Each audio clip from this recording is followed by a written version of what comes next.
Bakit nga ba napakaraming kambing ang namamatay tuwing tag-ulan? Yan ay ating pag-usapan ngayong mga araw, mga kakambing, mga kamene dyan.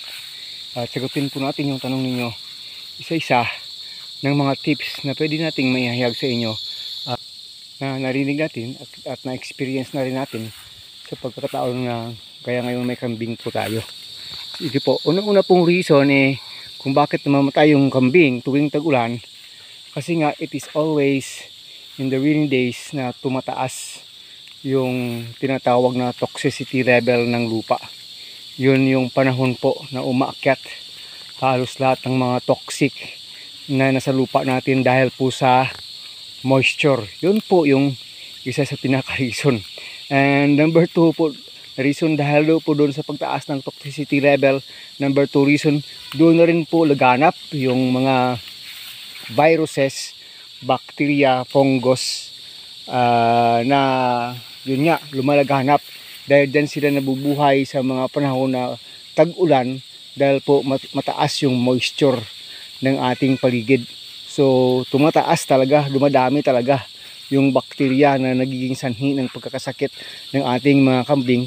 At kalaunan syempre mamamatay na rin yung ating kambing pag talagang tinamaan na mga kameme. Tatlong reason po na alam po natin yung baga ng ating kambing ay mababa yung kanyang kapasidad pagdating sa ulan. Kaya po sila pag nababasa po sila, mabilis po sila tamaan ng ubo at sipon at nagkakanyumonya. Hindi po gaya ng ibang ruminants na mga malalaki gaya po ng kalabaw at saka baka, malakas yung kanilang resistensya sa ulan. Pero itong ating mga kambing po, talagang mahina yung kanilang baga pagdating po sa ulan. Kaya talagang kailangan na may goat house ka pag nagkakambing ka para po maiwasan natin yung malaking mortality sa pagkakambing, mga ka-agree. Isa na rin sanhi doon mga kaibigan, dahil doon magiging kulang po yung pakain pag nag-grazing ng po tayo gaya po nito.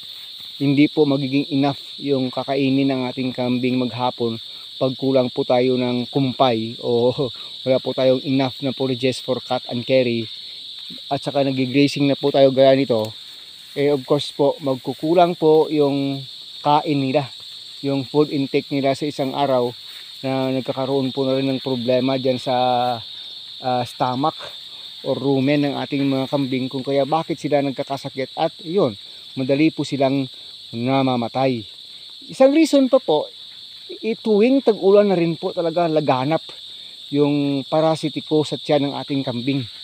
So dyan talaga tatamaan ng marami pag umuulan palaging basa, tinatapakan ng ating kambing yung kanilang mga dumi at ihi at iba pa, dyan lang pabalik-balik lang po yung mga parasitiko sa kanilang katawan. Kaya po mabilis na rin hihina yung kanilang resistensya at kalaunan po ay namamatay na rin. Kaya yun yung sanhi ng grabe na epekto ng ulan sa ating mga kambingan. So yung next na tanong ngayon, ano yung dapat nating gawin mga kakambing pag ganyang pagkataon na maraming namamatay na mga kambing sa tag-ulan? Unang-una po, siguraduhin po natin mayroon po tayong proper housing. Gaya po doon, mayroon po tayong proper housing. Kasi yung ating mga does ngayon ay karamihan sila, sa kanila 80% po ay mga buntis. 1 month from now ay maraming mga anak, and even this month ay may mga anak. So kailangan po talaga tayo may proper housing na masisilungan nila para po hindi po sila continuous na mabasa palagi sa isang araw. Sinasabi natin yung proper housing at least po elevated yung ating housing 5 feet to 6 feet above the ground po, para po hindi po nila malanghap yung ammonia ng kanilang dumi at kihi po, na nagiging sanhi na rin ng paghina ng kanilang mga baga. Yun po mga kameme.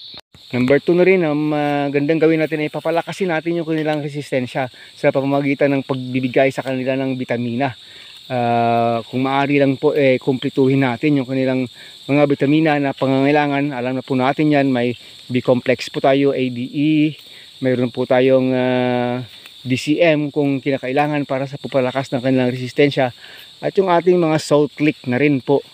At syempre po, para po mapalakas yung kanilang resistensya, pag nakikita na natin na mayroon ng hindi magandang nangyayari, kaya nung pagbasa ng kanilang dumi, yung palaging ano na lang, basa na lang, mayroon po tayong tinatawag na deworming program sa ating mga kambing.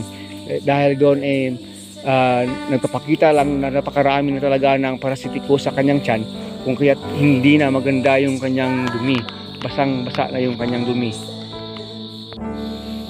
At of course, mainano rin po, nalinisan natin palagi yung kanyang goat housing, ating goat housing, lalo na sa umaga na nakalabas na po sila, para po ma-maintain po natin yung health ng ating kambing na magiging masigla. Kapag hindi po malinis yung ating sahig, yan po, apak-apakan nila yan araw-araw gabi. Syempre po, pag hindi na malinis yan, dala-dala pa nila yung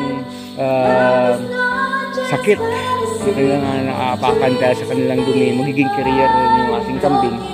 Pag naapakan po nila yan sa lupa, sa grazing area na doon sila kumakain, syempre po, pabalik-balik na lang po yung mga parasitiko sa kanilang mga tiyan.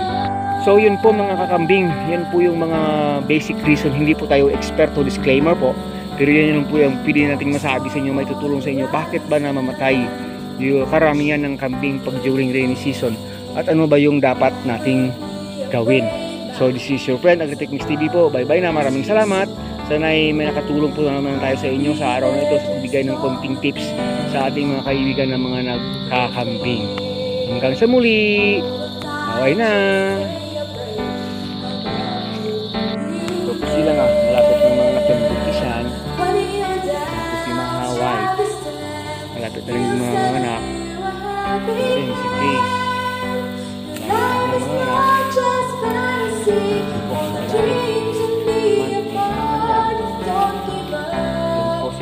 Si Baba, si Ann, malapit na rin mga karamihan po sila sa nila, malapit na talaga ng mga anak. So naman, si Thea hindi pa rin buntis, baka malapit ng maano siya, makarne po tayo pa rin mabuntis. Ay,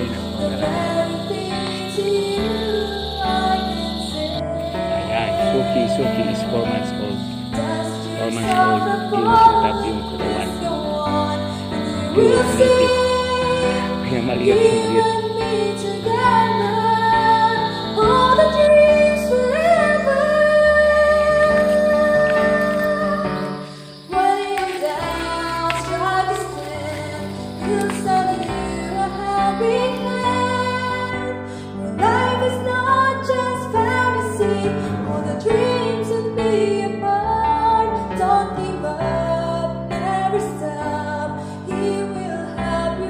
Just